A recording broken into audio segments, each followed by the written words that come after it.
Nós vamos começar uma nova série. Eu creio que Deus vai falar ao seu coração, assim como tem falado ao meu. Eu espero que você esteja disposto a ouvir e a também receber de Deus aquilo, a instrução, e não só a instrução, mas o poder para vivenciar cada uma dessas coisas que você vai ouvir a partir de hoje, tá bem? Vamos fazer uma palavrinha de oração? Pai querido, obrigado, porque pela cruz nós recebemos e provém todo o bem, toda a bênção. Obrigado, Jesus, porque nós não precisamos mais depender das nossas próprias forças para fazer qualquer coisa que seja, mas nós temos um auxílio muito maior, um resgate, um amor maior que foi manifestado na cruz por nós. Obrigado, Senhor, porque só por causa do sacrifício na cruz que nós podemos viver a vida do Senhor e podemos experimentar coisas gloriosas do Senhor. E também é por causa do sacrifício na cruz que hoje nós podemos estar aqui nos submetendo a ouvir a Tua palavra. Pai querido, essa palavra de verdade, essa palavra de poder, nós clamamos para que ela de fato venha a calar fundo em nosso coração, venha a nos tocar interiormente, Senhor. Não só nos nossos ouvidos naturais, mas o Senhor aprofunde isso, Espírito Santo de Deus, enquanto eu estiver ministrando, que o Senhor aprofunde no coração de cada um, inclusive no meu, o conhecimento, a revelação, a verdade do Senhor. Porque essa verdade, ela precisa passar pela mente, ela precisa cair na nossa alma, Senhor, para causar a transformação necessária. Em nome de Jesus, vem, Espírito Santo de Deus. Esse é o teu tempo. Se tu não fazer, se tu não convencer, se tu não agir aqui, Espírito Santo, não tem muito que eu possa fazer, ou qualquer um de nós. Então venha, nós pedimos pela tua misericórdia, Deus, fala conosco. Pela tua misericórdia, nós não merecemos tua presença aqui, e não merecemos que o Senhor fale conosco, mas nós nos rendemos e cremos na tua misericórdia. Venha, toca-nos, conduza cada um, faz cair por terra as amarras malignas e do pecado que vão impedir e causar surdez espiritual agora. Em nome de Jesus, Espírito Santo, esteja fazendo cair as cadeias, para que cada um seja livre no Senhor para viver a tua vontade. Em nome de Jesus. Amém. Amém.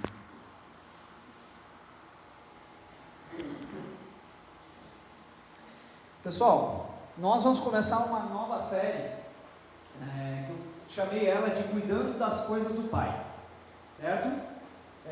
Por que isso? É só para botar um nome um pouco mais bonito, por uma coisa que talvez você deve ter já ouvido, mas o nome é um nome esquisito, e aquele ali de baixo, mordomia cristã. Você já ouviu falar sobre mordomia cristã?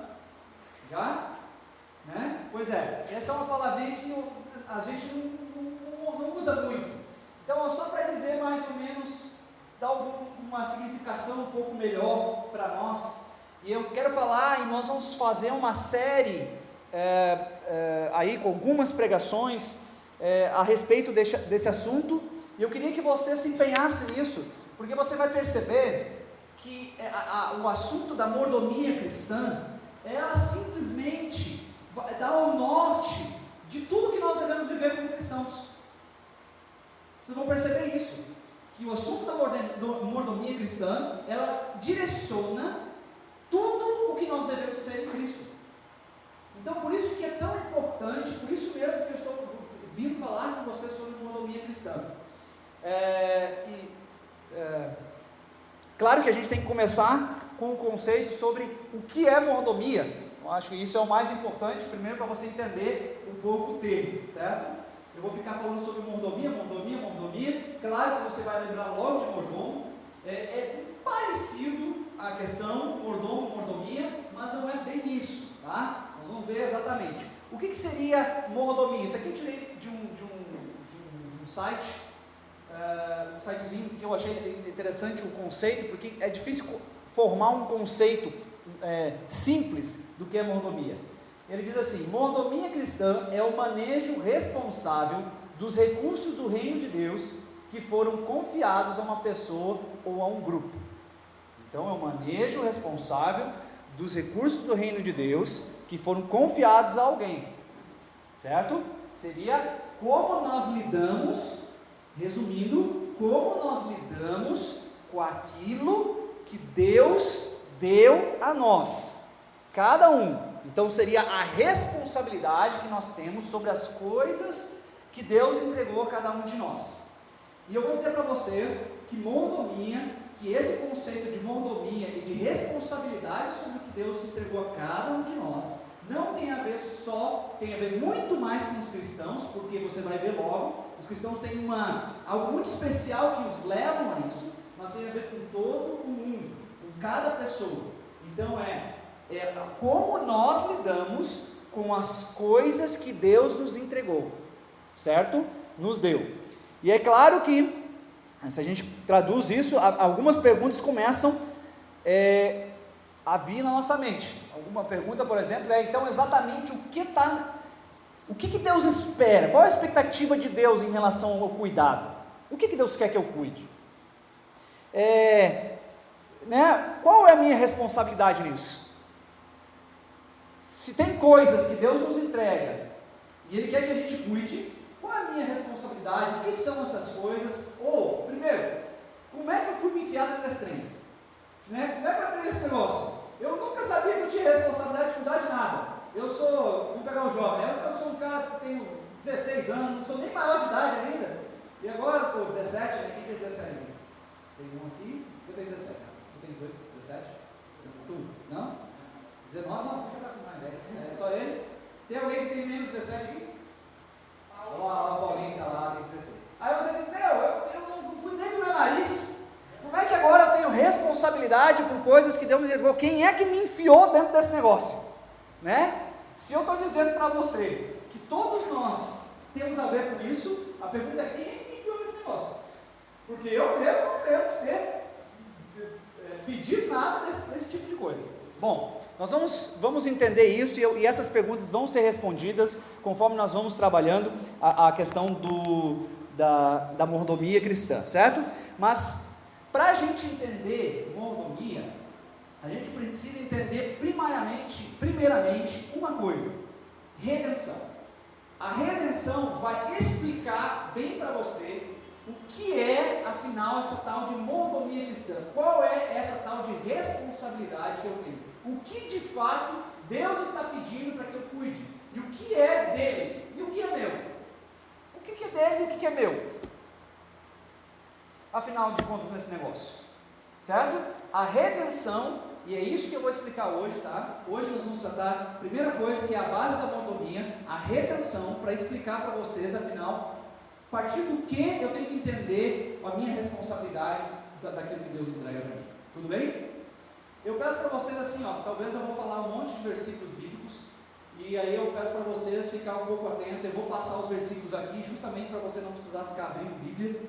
E se você, eu peço perdão, se ficar um pouco denso demais, não tem problema não, está gravando. Tem mais gente gravando? Não, é só eu. Se der zica, então está lá. Daí depois a gente manda lá no site da igreja, no WhatsApp da igreja, lá no grupo, tá? A outra coisa que eu queria dizer, eu tenho que ser justo, essa pregação, muito dela, né, muito mesmo, eu tirei uma pregação que eu ouvi de um pastor chamado Luciano Subirá, e ele falando sobre dízimo, né? Falando sobre dízimo, ele fez uma explicação do que era redenção, que eu nunca tinha ouvido daquela maneira, com aquela simplicidade. Isso me chamou muita atenção. Eu digo, puxa, eu preciso falar desse negócio para aquela galera, eu preciso falar porque foi muito bom para mim, e a partir disso eu quero conversar com vocês. O que é redenção? Primeira coisa, deixa eu perguntar para vocês, quando vocês pensam redenção, o que vem? Qual é o significado que vem na sua mente? Libertação. Entrega. Arrependimento. O que vem na sua mente? Porque lá na Bíblia, gente, tem um monte de vezes que aparece essa palavra, tá? Redenção, redimir, remir, né? Essas coisas são tudo bem parecidas.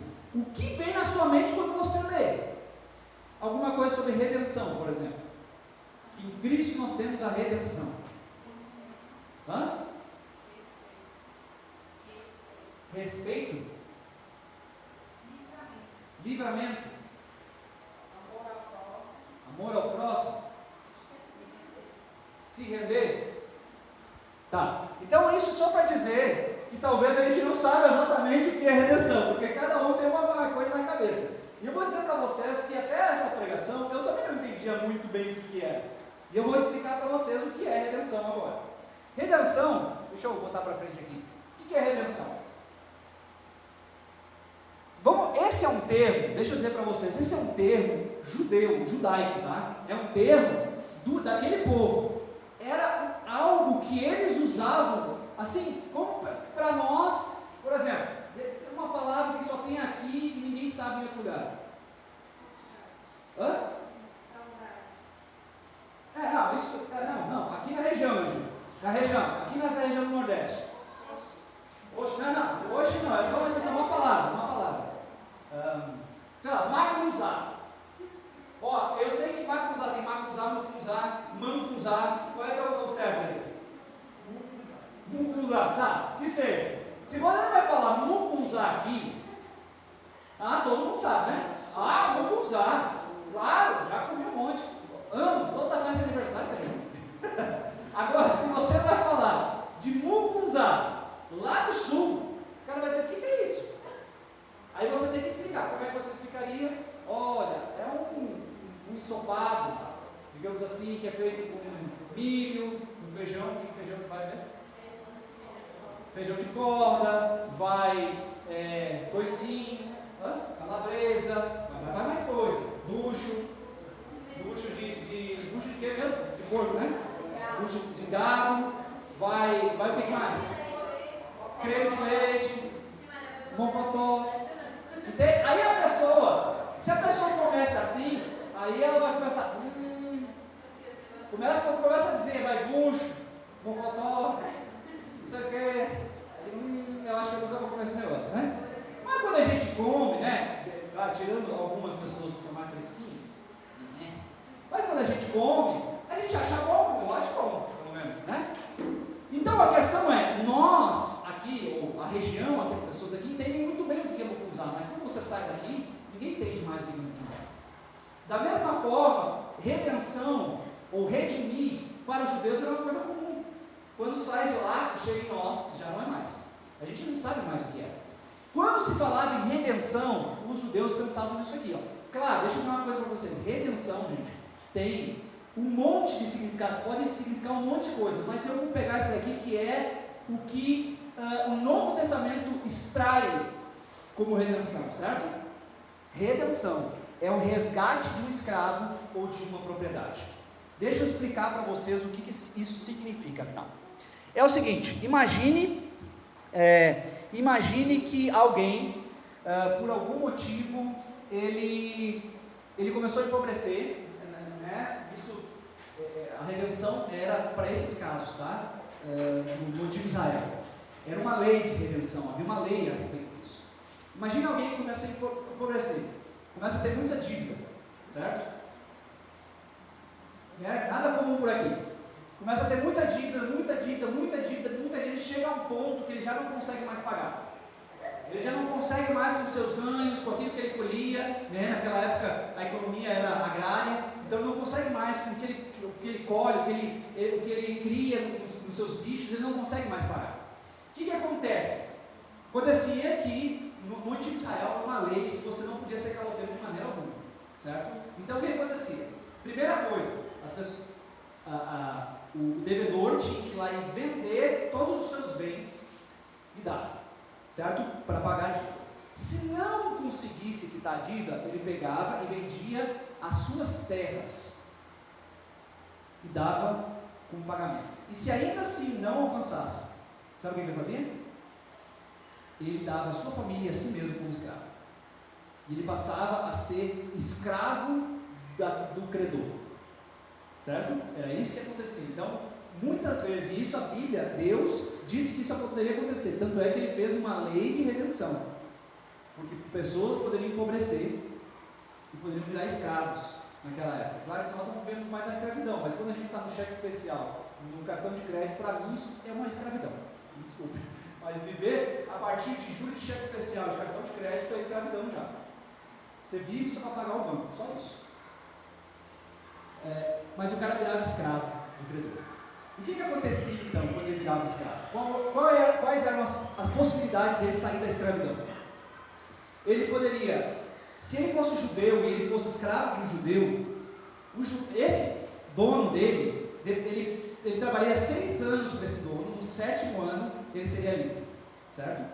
Então, porque ele era judeu. Se não fosse judeu, ele teria que esperar também o judeu, até o ano do jubileu. Quem já ouviu falar sobre isso? Já ouviu falar sobre o ano do jubileu?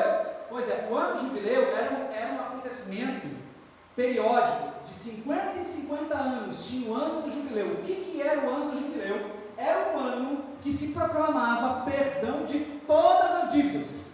E tudo o que foi vendido, passado para outras pessoas, voltava para os seus antigos donos. Isso era uma forma que Deus achou, que Deus estabeleceu de proteger que a pobreza não se espalhasse. Então, de 50 em 50 anos, você pegava e as posses que estavam em outra família voltavam para a família de novo, original. E a pessoa tinha uma possibilidade de recomeçar. Então, não tinha essa história de gente ficar se enchendo de terras. Não. Cada 50 anos, tudo voltava para a família de origem. Olha só como é que era a lei de Israel. Então, ele poderia esperar. Mas imagina um cara que já está aí com seus 40 anos de idade e ele se lascou, né? E virou escravo toda a sua família. E o próximo ano de jubileu é só daqui a 30 anos. Rapaz, ele vai estar com 70, rapaz. E com 70 anos, o cara não quer mais sair da escravidão, ele quer ficar da escravidão, porque pelo menos ele pode comer, né? Então, o ano de jubileu era bem complicado esperar ainda até lá. Mas pelo menos garantia que a próxima geração pudesse ter uma oportunidade. Tá bom. Qual era a terceira possibilidade? Ele poderia... a terceira possibilidade seria a redenção. O que era a redenção então? A redenção era quando vinha um resgatador, o nome é resgatador, que é um parente próximo, vinha e por compaixão, por misericórdia a esse parente, ia lá, se ele tivesse bens, é claro que o próprio devedor poderia, enquanto fosse escravo, juntar dinheiro e pagar a sua dívida, mas às vezes isso não conseguia acontecer. Se ele não conseguisse, vinha um parente próximo que tivesse dinheiro, juntava lá o montante que era a dívida do tal parente, do devedor, do escravo, ia lá e quitava essa dívida. Esse ato de um parente próximo vir e quitar a dívida do escravo se chamava redenção. O redimir ou resgatar é a mesma coisa. Foi o que aconteceu com Noemi e Boaz. Ruth e Boaz. Que Boaz casou com Ruth para resgatar os bens da Noemi, que era sua sogra, e porque estavam sendo vendidos e eles iam virar escravos. O Boaz foi lá e pagou a dívida, comprou o terreno e se tornou o marido, então, da Ruth. Ali houve um resgate. Vocês estão entendendo? Estão entendendo? Então vinha alguém e pagava a dívida. Oh, coisa boa, né? Eita, como eu queria ter um parente rico nessas horas. Quem aqui está querendo um parente rico? Levanta a mão. Olha, apareceu um aí. Viu? Só que a questão é o seguinte: ele ficava livre? Não. O escravo não ficava livre. Ele se tornava escravo do parente. E os bens dele iam para o parente, até o ano do jubileu, onde voltava tudo de volta para os seus devidos lugares. O que acontecia era isso daqui, ó, era uma mudança de dono. Ele mudava de um senhor, ele era escravo de um senhor, certo? E passava para outro. Mas qual era a diferença? Olha, gente, simples. Imagina você sendo escravo de uma pessoa que você acabou prejudicando. Você acabou lesando ele porque você não pagou ele. Você acha que esse cara vai tratar você bem? Não vai tratar você bem de jeito nenhum.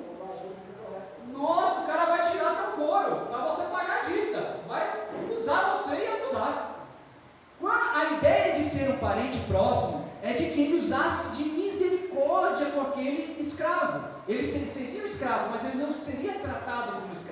ele seria tratado como família. Muito provavelmente, e assim que era a ideia, o parente devolvia as terras para o devedor, né, o escravo, para que ele pudesse continuar a vida dele, só que a terra legitimamente de quem era? Sim, do resgatador. A terra era do resgatador. De quem era o escravo? Do resgatador. Só que o que ele fazia? Ele dizia: olha, você é meu escravo, mas eu vou te dizer uma coisa aqui: pega as suas terras, vai lá, cultiva, quem sabe você me dá uma parte, vai pagando aos poucos a sua dívida comigo. Eu vou te dar aí um tempo, você vai pagando a sua dívida comigo. A diferença é que mudava de nome. A ideia de Deus é que fosse um parente próximo, para que ele pudesse ter relação familiar, e esse parente próximo não tratasse ele como um escravo, tratasse ele como família. Até porque, cara, com o dinheiro provavelmente da dívida, porque isso rola juros e tudo mais, ele poderia comprar um monte de escravos, outros, bem melhores do que o seu parente, mas ele preferiu, por misericórdia, ele fez isso, certo? Então, vocês entenderam o que é redenção? Entenderam? Entenderam, né? Então, deixa eu ver se eu estou esquecendo alguma coisa para vocês. Então, isso é redenção, quando alguém comprava e pagava a dívida de um escravo e trazia ele para debaixo do seu senhorio. Também poderia haver resgate quando, por exemplo, e redenção quando, por exemplo, uma nação ou um povo, que nem no caso de Abraão e Ló. Ló, lá no Antigo Testamento, em Gênesis, foi capturado por reis daquela época, e o Abraão se levantou e se tornou o resgatador dele. O que ele fez? Os caras foram lá com a espada e pegaram o Ló, o Abraão foi lá com a espada e derrotou os reis e resgatou o Ló. Então, basicamente, o Ló se tornou dono dele. O Ló se tornou escravo dele. Mas porque ele era parente, ele disse: não, pega as suas coisas e vai embora. Pode ir. Eu não quero as suas coisas. Eu fiz isso por misericórdia de você. Porque ele tinha direito. Ele conquistou Ló. Ele conquistou os bens de Ló. Abraão tinha direito, mas ele abre a mão do seu direito e pode ir. Viva a sua vida. Tá? Agora, o que isso tem a ver com a gente, gente? É que Jesus é o nosso resgatador. Se vocês começaram a identificar alguma coisa no meio do caminho já? Jesus é o nosso resgatador. Olha só, o que diz em Efésios 1:7? Nele temos a redenção. Nele temos a redenção por meio do seu sangue, o perdão dos pecados, de acordo com as riquezas da graça de Deus. Pode passar, por favor? Olha só o que diz ainda: não por meio de sangue de bodes e novilhos, mas pelo seu próprio sangue, ele entrou no Santo dos Santos, uma vez por todas, e obteve eterna redenção. Olha só o que diz aqui, ó. Nós temos redenção por meio do sangue de Jesus, e novamente ele diz: olha, ele entrou com o seu sangue no Santo dos Santos e obteve eterna redenção. O que ele está dizendo então aí? Ele está dizendo que nós fomos resgatados por Jesus. Nós estávamos sob o domínio de um Senhor, e Deus veio em Cristo e nos resgatou. Foi lá, literalmente pagou por nossa dívida e nos tirou desse senhorio. Olha só, do que a gente precisa ser resgatado? É simples, vamos voltar lá para o começo. Isso vocês já sabem, uma velha história do pecado lá de Adão e Eva, né? Todo mundo já sabe disso. Olha o que diz Romanos 6, 17 e 18. Mas graças a Deus, porque embora vocês tenham sido escravos do pecado, passaram a obedecer de coração a forma de ensino que lhes foi transmitida. Embora vocês tenham sido o quê? Escravos do pecado. O que Paulo está dizendo? Ei, vocês, a condição de vocês é que vocês estavam sob o senhorio do pecado, estavam debaixo dele, e o pecado era o senhor da vida de vocês, e por isso também Satanás era o senhor da vida de vocês. Por isso que precisou vir alguém e libertar vocês, e alguém disse isso ali, né, como redenção, libertar vocês do pecado. Ele não veio só libertar a gente da culpa do pecado que a gente carrega, ele veio libertar do poder que o pecado tem sobre nós, que ele escravizava a nossa vida. Ele veio libertar, tirar a gente dessa tirania, e tornou a gente escravo da justiça. Olha só. Então ele veio libertar a gente de quê? Do poder do pecado, do poder de Satanás, que nos subjugava. Continua ainda, olha só o que diz. O que a gente recebia quando a gente estava sobre o senhorio do pecado? O que a gente recebia? Pois o salário do pecado é a... Ei, rapaz, olha a coisa boa servir o pecado, né? Olha o que a gente recebe porque a gente está debaixo do nosso salário, nossa compensação, porque nós servimos e porque nós somos escravos do pecado, nós recebemos a morte, mas o dom gratuito de Deus é a vida eterna em Cristo Jesus, nosso Senhor. Então ele está dizendo, olha, vocês estão debaixo de um senhorio, e esse senhor é mau, esse senhor é destrutivo, esse senhor gera a morte, mas Jesus vem e resgata a nossa vida, e por recompensa nos dá a vida eterna, resgata, nos compra novamente debaixo desse senhorio. E olha só, e a gente pensa, será que a gente poderia pagar a dívida? Isso é uma coisa que é óbvio, todo mundo sabe que não, vocês são crentes, vocês já sabem disso, claro que nós não podemos pagar a dívida. Olha o que diz Salmo 49, 7 e 8. Homem algum pode redimir, o que é isso? Resgatar, dar redenção. Homem algum pode redimir seu irmão, ou pagar a Deus o preço da sua vida, pois o resgate de uma vida não tem preço, não há pagamento que o livre. Deu para entender bem claro? Não há pagamento que chegue, não há recursos humanos, é isso que nós estamos dizendo. Nós estamos debaixo de uma escravidão do pecado, e nós não tínhamos recurso humano algum, nem eu para salvar você, nem você para me salvar, e nem eu para me salvar, não mesmo. Não havia recurso, e Jesus veio e nos viu nessa condição e disse, eu vou lá, eu tenho recurso, eu sou um parente próximo. E é por isso que é tão importante que Jesus se tornou homem, porque ele se fez parente próximo, se fez igual a nós, se fez um irmão. Por isso que ele precisou se tornar homem, porque só um parente próximo poderia nos resgatar, só alguém que fosse como nós poderia nos pagar essa dívida toda, como ela deveria ser paga, para nos tirar da escravidão do pecado. Só alguém como nós, e esse alguém se chama Jesus Cristo, nosso irmão, que se tornou homem para nos resgatar, para pagar a dívida e nos tirar das trevas. Colossenses 1,13 fala que nós somos libertados, nós somos resgatados do domínio das trevas. Onde é que nós estávamos? No domínio de Satanás. É de lá que Jesus nos arrancou, quando ele pagou a dívida. Olha só, então do que a gente é resgatado? A gente é resgatado do domínio e do senhorio do pecado de Satanás. E olha só, Colossenses 2, 14 a 15, eu quero que a gente leia esse texto. Colossenses 2, por favor, abra ali.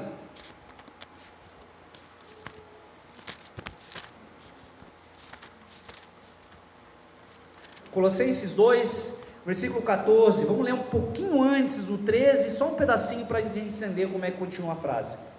Colossenses 2, 14, aí você vai um pouquinho para cima, começa uma frase ali antes, ó, diz assim: Ele nos perdoou todas as transgressões e cancelou a escrita de dívida que consistia em ordenanças e que nos era contrária. Ele a removeu, pregando-a na cruz, e tendo despojado os poderes e as autoridades, fez dele um espetáculo público, triunfando sobre eles na cruz. Sabe o que esse texto está falando? Ele está falando de redenção, de alguém que foi alguém, um poderoso guerreiro, que foi e conquistou-nos, e pagou a dívida, e triunfou sobre os inimigos. É disso que esse texto está falando sobre redenção. Quando a gente começa a entender redenção, a gente começa a entender esse texto. Que raio que é esse escrito de dívida? Era a dívida que nós tínhamos para com o pecado, que nós nunca iríamos pagar. E ele diz que Jesus, coloca ali, ó, ele cancelou o escrito de dívida que consistia de ordenanças e que nos era contrário, que nos levava à morte. Essa dívida nos levava à morte. Ele a removeu, pregando na cruz. Então, essa foi a ação de resgate de Jesus. Ele tomou nossa dívida e pagou por completo. Como é que ele fez isso? Pregando na cruz. E como é que ele nos resgatou? Subindo na cruz, pregando lá, e ele foi o escrito de dívida dizendo: está pago. Por você e por mim. Quando ele diz está consumado, está dizendo a dívida foi paga por toda a humanidade. eles são livres agora. Eles estão livres agora. Eles podem viver uma nova vida. Eles não precisam mais viver sob o senhorio do diabo, nem de Satanás, nem do pecado. O escrito de dívida sou eu, e eu estou tomando isso sobre mim. Essa dívida eu tomo e eu pago. E isso Jesus fez, quando Jesus, lá em 1 Pedro 1,18, se não me engano, 1,18, 19, que diz que não foi com ouro, nem prata, nem com qualquer outra coisa preciosa que nós fomos resgatados, mas pelo precioso sangue de Jesus. Pelo precioso sangue de Jesus. Esse foi o pagamento. O grande pagamento, o sangue de um justo derramado na cruz. Esse foi o pagamento que Deus deu e ofereceu pela sua vida, para resgatar você.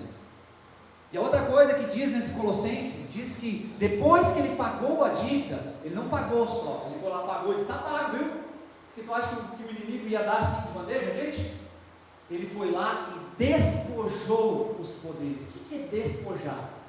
Despojar, gente, é um termo que se usa na guerra. Quando um rei vencia, ou um exército vencia outro, eles iam, depois que derrotavam o exército, iam nos acampamentos e ao redores, e despojavam aquele acampamento, e despojavam a cidade daquele exército perdedor. O que era isso? Pegar tudo que tinha valor e levar para eles. Eram os despojos de guerra. E aqui está dizendo que Jesus, ele foi lá e teve um despojo de guerra. Ele foi lá, pagou a dívida, batalhou contra o diabo, venceu a morte e ele triunfou. E ele, depois que ele triunfou, ele voltou e pegou os despojos todos e levou para dentro dele. Ele se tornou vitorioso. E o que realmente tem valor para Deus? Ao ponto de vir e dar sua vida. O que tem valor de fato? O que foi o despojo de Jesus?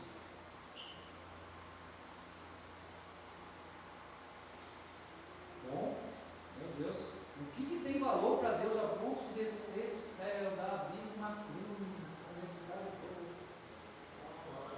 Ah, muito bem! Nós, a única coisa que realmente, de fato importa, somos nós, a sua criação. Deus foi lá e disse, agora eu posso resgatar, eu paguei, agora eu vou lá, e foi diante de Satanás e disse, agora eles são meus, pode largar fora, fica a mula, cara, esses são meus, e levou embora. E mais, ele pegou e levou os caras, ele disse que ele pegou o diabo e levou triunfante, e expôs ele ao escárnio público, à vergonha pública, a um espetáculo público. Isso dá a ideia de que ele pegou aquele que venceu Satanás, seus demônios, a morte, e disse, amarrou eles atrás deles e disse, vem cá, que eu vou expor vocês para todo mundo ver que vocês não têm mais poder, para todo mundo ver que agora quem manda sou eu. Podem olhar que esses aqui são derrotados, quem manda agora sou eu sou o Senhor desta terra, eu sou o Senhor desta igreja, eu sou o Senhor destas vidas, e você não manda mais em nada, diabo. E pode todo mundo olhar para isso, porque ele é um derrotado. Despojou o diabo e humilhou ele publicamente. Nós cremos isso? Amém? Amém. Isso é o despojo que Deus recebeu. O resultado do seu sacrifício na cruz são as nossas vidas. Quando em Apocalipse vai falar o que Jesus fez, ele diz,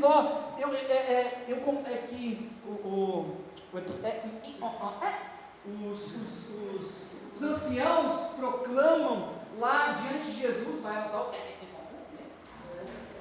proclamam dizendo, olha, como é que ele diz lá?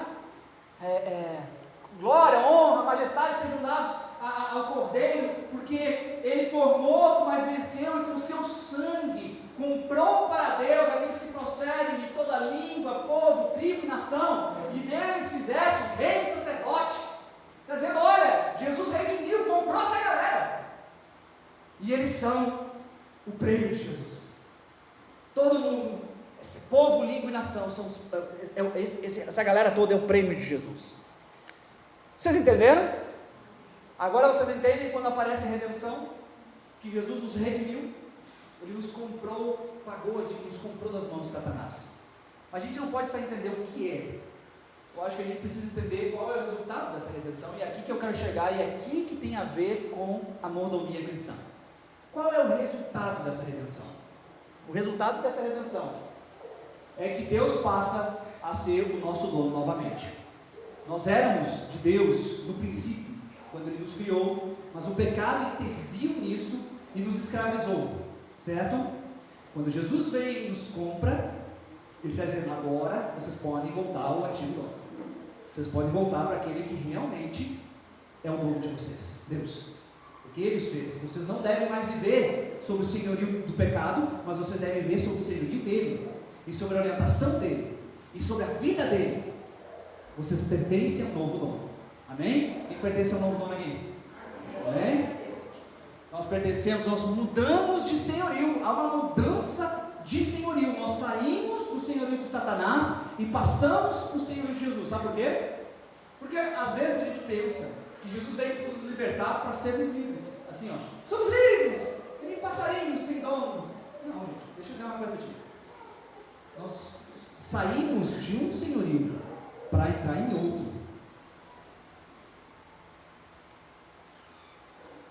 Quando o parente próximo comprava a dívida, pagava a dívida, o que acontecia com o escravo? Ele saía de um senhor para ir para outro. Ele se tornava escravo de outro senhor, só que agora de um senhor bondoso, de um senhor que não paga ele mal, mas paga ele muito bem, que dá além do que ele merece, de um senhor que devolve a vida e diga: agora você pode viver, vai viver, cara, seja livre, mas seja livre do meu jeito. De um senhor que oferece, como a gente viu, não oferece mais morte, mas oferece vida eterna, de um novo reino, onde há justiça, paz e alegria. Ei, gente, você não está livre de nada, não é que você não tem mais Senhor, você tem Senhor. Você precisa estar debaixo de um senhorio, porque se você não estiver debaixo do senhorio de Cristo, com certeza você está debaixo do senhorio do pecado e de Satanás. Não tem outro, só tem esse ou esse. Você mesmo sendo seu Senhor, você já está debaixo do senhorio do pecado. Então você passou para outro Senhor, só que esse outro Senhor é incomparável. Esse outro Senhor te ama. Esse outro Senhor não te trata como escravo. O que diz lá em Romanos? Vocês não receberam o espírito para temerem, o espírito de escravidão para temerem, mas receberam o espírito, o qual vocês podem clamar: Abba, Pai. Vocês estão entendendo? Vocês não precisam mais viver como escravos. Eu compro vocês. É Deus dizendo para nós: eu compro vocês em Cristo, mas eu trato vocês não mais como escravos, eu trato vocês como filhos. Tudo o que é meu é de vocês agora. Tudo que eu quero é que vocês me respeitem, me honrem, me reconheçam como Senhor. E andem e vivam debaixo do meu senhorio. Porque se vocês não viverem debaixo do meu senhorio, vocês com certeza voltarão ao senhorio do pecado e de Satanás. E aí é lasqueira. Aí o negócio vai ser ruim para vocês. Eu tenho um senhorio para vocês, e esse senhorio é leve, suave e agradável. Foi isso que ele disse, né? Venham a mim todos vocês que estão cansados, sobrecarregados, e eu aliviarei vocês. Tomem, só que olha o que ele disse para vocês: vivam aliviados.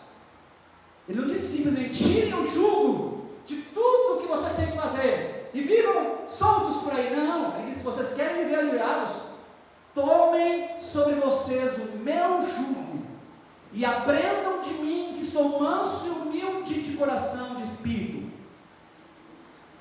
porque o meu jugo é suave e o meu fardo é leve. Ele está dizendo, sabe o que ele está dizendo? Vocês querem sair da escravidão, da servidão, da religiosidade, do mundo, do pecado, de Satanás? Querem ter alívio? Venham! Mas eu tenho uma canga para vocês, eu tenho um jugo para vocês. o meu jugo é suave e leve, aprendam de mim e vivam comigo. Nós mudamos de Senhor. E isso é a base da mordomia cristã. Nós mudamos de Senhor. E nós vamos continuar. Olha só, Romanos 10:9 diz assim: se você confessar com sua boca que Jesus é Senhor e crer em seu coração que Deus ressuscitou dentre os mortos, será salvo. O que ele está dizendo aqui? Que para você experimentar plenamente a salvação de Cristo, você precisa crer, e todo mundo sabe isso, amém, eu creio, mas você precisa confessar e reconhecer Jesus como Senhor. Se você não o fizer, você não vai experimentar a salvação. Porque se você não reconhecer esse Cristo, esse resgatador seu, que pagou a sua dívida, já está pago. Se você disser, não quero ficar debaixo desse senhorio aí não, você vai voltar para debaixo do senhorio de Satanás. E lá você vai se lascar. Então, por exemplo, só tem um jeito de você experimentar plenamente vida e salvação: se você me reconhecer como Senhor da sua vida. E reconhecer que tudo que você tem, que tudo que você é, agora é meu. Tudo. Quando eu digo tudo, é tudo mesmo. Tudo é meu. Não é meu, né? Não é pastor, é de Jesus, né? De Jesus. É só essa maneira de você vivenciar a vida eterna. E quanto é que custa a nossa salvação? Diga aí. Rapidinho. Quanto custa a nossa salvação?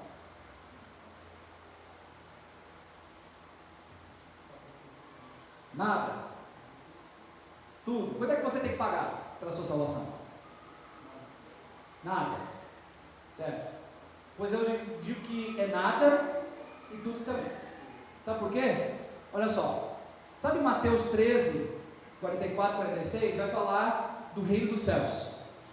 É uma parábola que fala da parábola do tesouro do campo. Ele diz, que um homem estava no campo. Ele diz que o reino dos céus é semelhante ao campo, que o homem estava lá e achou um tesouro por acaso. O que ele fez? Ele foi lá, vendeu tudo o que tinha e comprou aquele campo. Você acha que o preço que ele pagou pelo campo é o que o campo valia? Com aquele tesouro? Ele nunca poderia comprar aquele campo, certo? Mas ele precisou dar tudo que tinha. A outra parábola diz assim: o reino do céu é semelhante a um negociante de pérolas que encontra uma pérola de grande valor. Ele reconhece. O que ele faz? Vai lá e vende tudo e compra a pérola. O que Jesus está querendo ensinar? Primeiro, você precisa reconhecer que o reino dos céus e o reino de Deus é valiosíssimo. Você precisa reconhecer, meu amigo, que você for chamado para viver uma coisa sem tamanho, que você não pode nem imaginar, é um valor inigualável o que Jesus te convida a viver dentro do reino de Deus. E a outra coisa, se você realmente quer viver dentro do reino de Deus, você vai ter que entender que ele custa tudo que você tem. Porque tudo tem que bastar para debaixo do senhorio de Jesus. Você está entendendo? Se você não vender tudo e não dar tudo, e tudo, todas as partes, por mínimas que sejam, todas as besteirinhas da sua vida, não estiverem sob o senhorio de Jesus, você não está experimentando, de fato, o reino de Deus. Porque o reino de Deus custa tudo que nós temos. Ou não custa tudo que nós temos. Na verdade, para nós entrarmos no reino de Deus, nós precisamos entregar tudo que nós. Tá? Isso eu já passei, vamos adiante. Olha só, eu vou encerrar aqui. O que a redenção nos traz? A redenção, ela traz liberdade, é um resumo. Ela traz liberdade de um Senhor que nos leva à morte, certo? A redenção, ela nos traz o privilégio de estarmos debaixo de outro Senhor, que agora nos trata como filhos. Amém? Liberta de um Senhor mau, que só paga com morte, nos leva para um Senhor bom, que nos trata como filhos. Mas a redenção traz a responsabilidade de cuidar das coisas desse Senhor. Como assim cuidar das coisas do Senhor? É agora que eu quero chegar na mordomia. Gente, quando Jesus te comprou, Ele comprou 10% da sua vida? Ele comprou 20%? Ele comprou só a parte do tempo que você vem na igreja? Ele comprou só o relacionamento com os amigos da igreja? Ele comprou, o que ele comprou? Tudo. Quando ele te resgatou e se tornou Senhor de todas as coisas, tudo é dele. Tudo. E agora quando eu quero dizer tudo, o que é, afinal, que a gente precisa dar? E o que são as coisas de Deus que Deus quer que a gente cuide? Simples, tudo. Deixa eu dizer uma coisa para você, você não tem mais nada. Você acha que tem alguma coisa? Você não tem nada. Se realmente você está vivendo sob o senhorio de Jesus, primeiro, na verdade você não tem nada de jeito nenhum. Porque se você entender o senhorio de Jesus, você sabe que tudo é dele. Tudo. E se você não entendeu ainda, não está vivendo sob o senhorio de Jesus, sinto muito lhe dizer, você é escravo de outro. E tudo é do diabo. Sinto muito lhe informar. Você não tem nada. Ah, mas eu tenho uma casa. Não, você não tem. Eu tenho um carro, você também não tem. Nada é seu. Nada. Absolutamente. Mas eu tenho a escrita, meu amigo. O problema é que os papéis humanos não chegam nem perto do senhorio de Jesus. Você não tem nada. Você precisa entender que tudo, toda a sua vida, seu trabalho precisa estar debaixo do Senhor de Jesus. Os seus pensamentos, o seu colégio, o que você faz no seu colégio, o que você come e deixa de comer, o que você escuta e deixa de escutar, o que você faz com o seu dinheiro, como você lida entre marido e mulher, como você cria os seus filhos, os filhos, tudo que você puder imaginar. Sabe aquela coisa preciosa para você? Não é sua, é de Jesus. Ele é Senhor. O que Ele faz é só deixar e dizer assim, ó, usufrua disso. Você pode usufruir. Ela não é sua, mas eu te dou. Eu dou para você. Pode usufruir. Não é sua. Sabe o salário que você ganha porque você se esforça tanto, né? Peleja lá, né? Vem de monte lá, o Rangel, né? Rangel. Fica lá pelejando, aguentando desaforo de cliente. Pois deixa eu dizer, não é seu aquele salário. É tudo dele. O que eu ganho não é meu. É tudo dele. Tudo.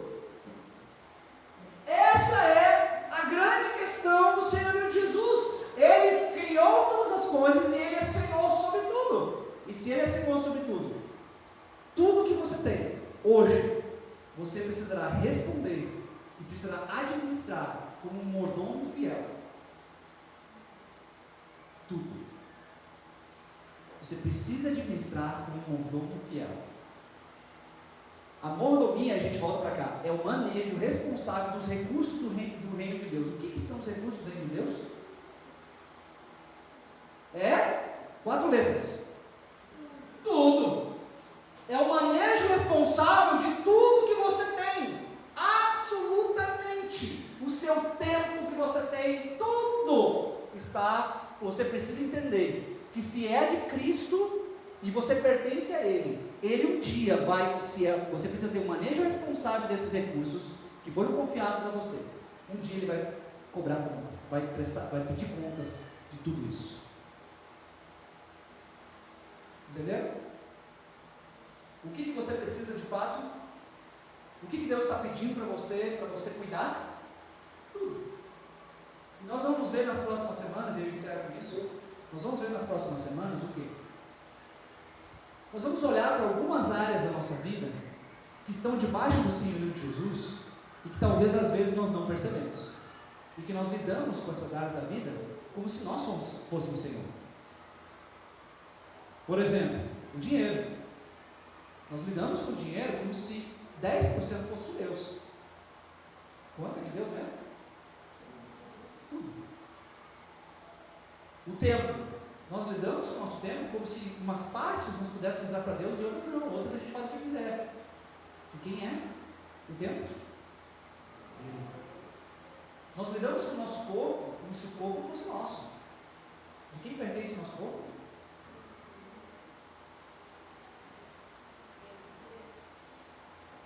Então, nós essas são talvez algumas coisas. Nós lidamos com o nosso trabalho como se lá fosse só um lugar de ganhar pão e ganhar o salário que a gente acha que é nosso.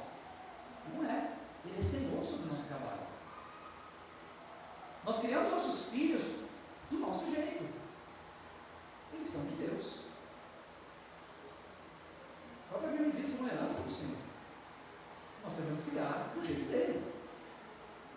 Você está entendendo? Como isso implica?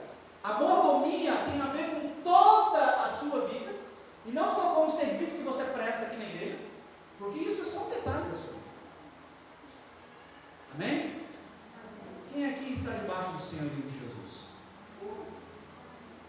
Quem aqui, se você talvez não está ainda e quer passar para esse senhorio, faça isso agora. Confesse aí com o Senhor e diga: me perdoe, Senhor. Eu tenho lidado com a minha vida como se eu mandasse, mas o Senhor é o dono. Você pode fechar os seus olhos e ficar de pé para a gente encerrar?